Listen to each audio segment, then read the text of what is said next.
খতনা করাতে গিয়ে মতিঝিল আইডিয়াল স্কুলে চতুর্থ শ্রেণীর ছাত্র আনাফ তাহমিদের মৃত্যুর ঘটনা তদন্ত করে মৃত্যুর কারণ খুঁজে বের করতে স্বাস্থ্য অধিদপ্তরের মহাপরিচালককে নির্দেশ দিয়েছে হাইকোর্ট। এ সংক্রান্ত বিষয়ে দায়ের করা রিটের প্রাথমিক শুনানি শেষে হাইকোর্ট এই আদেশ দেন। আগামী 3 মাসের মধ্যে প্রতিবেদনটি দাখিল করতে বলা হয়েছে। একই সাথে এই ঘটনায় রুল জারি করেছে আদালত। রুলে লাইসেন্সবিহীন অবৈধ জেএস হাসপাতাল কেন বন্ধ করা হবে না, এনেস্থেশিয়া প্রয়োগকারী ও খতনার সঙ্গে সংশ্লিষ্ট ডাক্তারদের লাইসেন্স কেন বাতিল করা হবে না এবং আহনাফ তাহমিদের মৃত্যুর ঘটনায় তার পরিবারকে কেন ক্ষতিপূরণ দেওয়া হবে না তাও জানতে চাওয়া হয়েছে।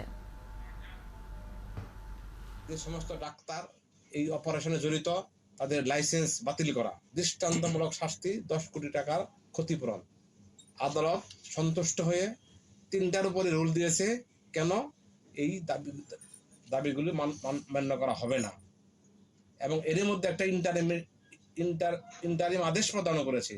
ডিজি হেলথকে বলেছে 3 মাসের মধ্যে একটা বোর্ড গঠন করে এই বাচ্চা শিশু খতনা করতে গেলে কিভাবে মারা গেল তার প্রতিবেদন